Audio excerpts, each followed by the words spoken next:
لخوا بابت لالا تسلیم شي خیر ول د خصيات دعا وکړو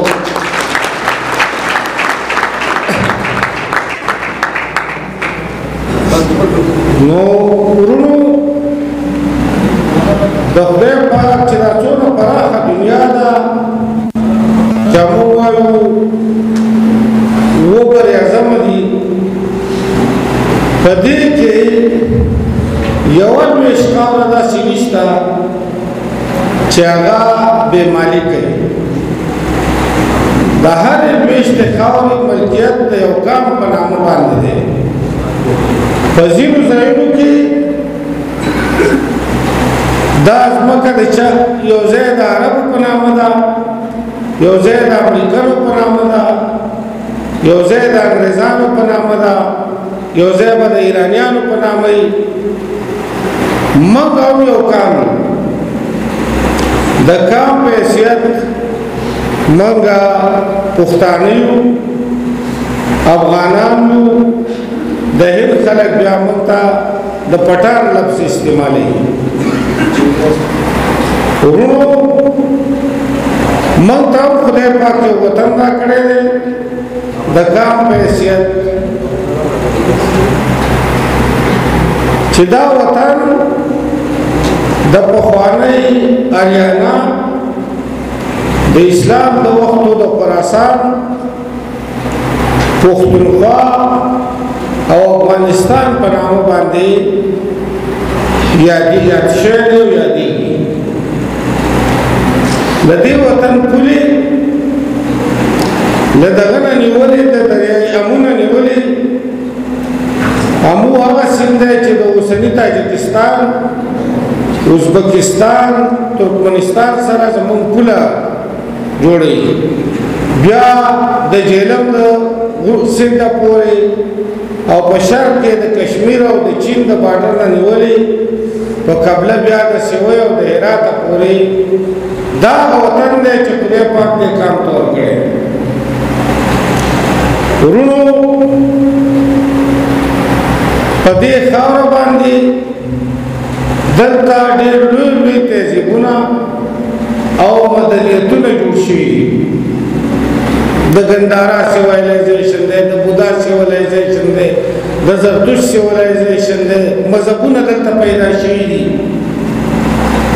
دې کام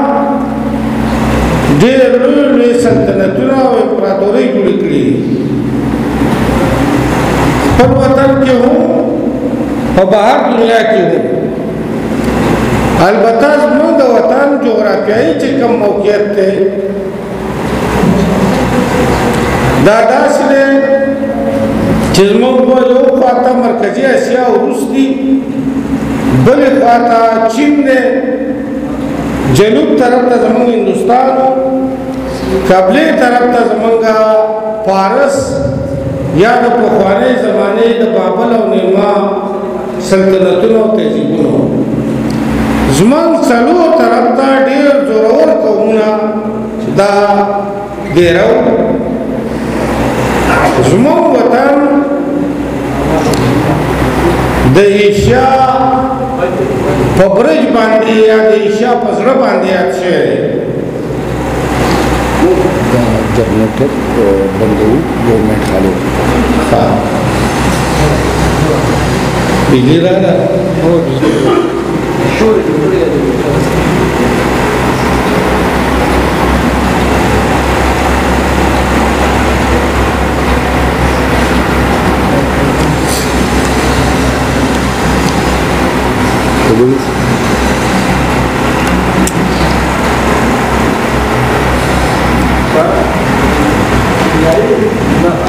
نو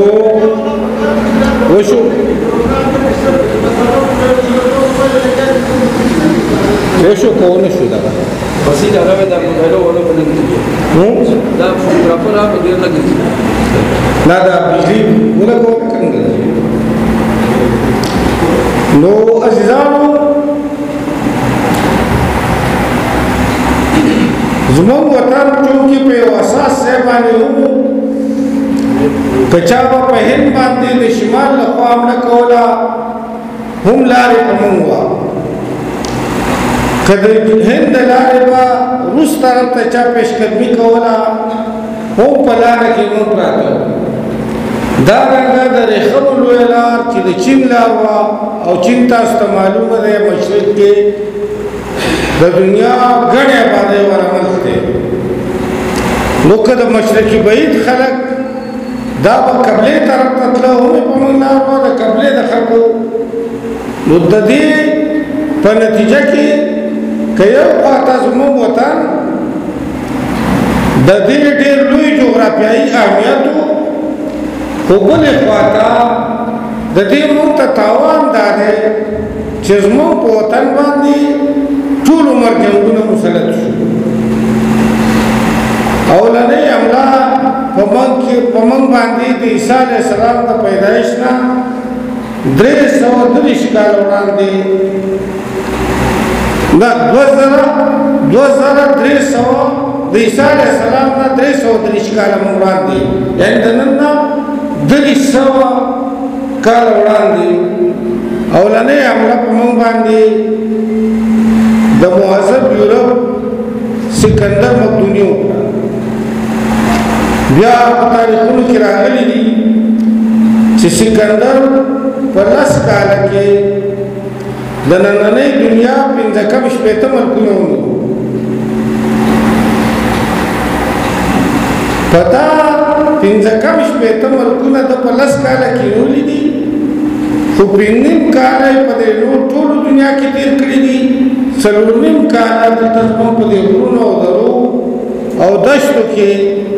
د موږ وجلي وو چې زموږ وشوی دی د ده لښکر یې وجلي بیا دې وطن باندې عرب راغلو عربو سره زموږ جګړه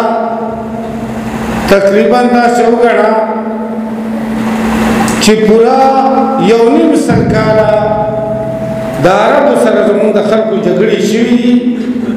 عرب راغلي زموږ د وطن یې زموږ خزانې نیولې او زموږ ولسونو د خپل خاورې خپل ناموس او خپل عزت او خپل وطن دفاع کوله عربو نه پس بیا د منګولیا منګول چنګیز خان هلاکو خان ګوډ تیمور دا راغلي دي دلته بیا مغل راغلي دي له مغولو نه پس بیا انګریز راغلي انګریز اخیرنۍ حملاورو چې دا د جنوب نه راغلی د هندوستان د طرف نه په هندوستان یې ونیو په 40 کاله کې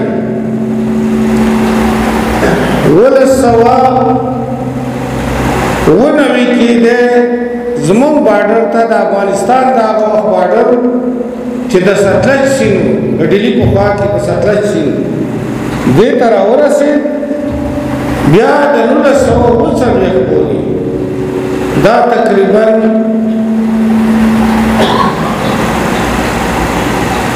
200 کاله کېږي یا 250 کاله کېږي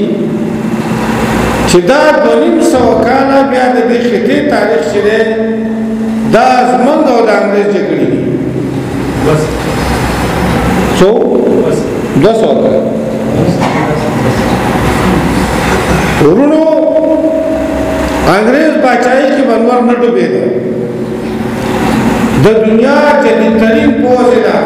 منظم پوځ د دنیا جدیدترینې وسلې لرلې رښتیا خبره دا ده چې په دې 200 کاله باندې مشتمل تاریخ کې او په هر جګړه کې زمونږ ولسونو انګریز ته ماتې ورکړله په هر جنګ کې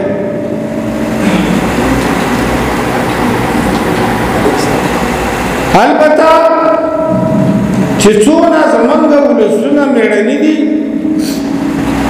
وطن دوسته دي په خپلو خاوره او په خپلو خلکو په خپلو ولسونو په خپله ځمکه وطن باندې مین دي دومره عزیزانو زمونږ حکمرانې طبقې دا وخت فیوډالي حکمرانان او فیوډالي اشرافیه دا دونه چې کوم دی کمزوري او بیکاره خلک زمونږ د وطن هسټري دا ده چې د جنګ هر میدان مونږ ګټلی دی خو د مذاکراتو میدان دا مونږ بایللی دی نو د مذاکراتو په میز مونږ شکست وخوړ د هغې په نتیجه کې زمونږ وطن چې کوم دی یو لویه برخه د چترال د چین د بارډر نه نیولې د ګلګت نه تر سیوی پورې تر جیلمه پورې او د ډیورنډ لاین پورې دا وطن انګریز محکوم کړی دی دا وطن یې محکوم کړ او بیا د ده چې کله محکوم کړ نو هم په هر کلي کې د ده په خلاف جګړه او بغاوت روان و تر هغه پورې چې انګریز د دې خاورې نه وتو انګریز که زه دا ووایم یقینا د ده په وتلو کې د دویم جهادي جنګ ډېر لوی رول و د هند د ازادۍ د تاریخ رول به خو بنیادي تاوان چې انګریز له چا ورکړی دی او انګریز په لومړي ځل مات کړی دی دا افغان مات کړی دی دا پښتون مات کړی دی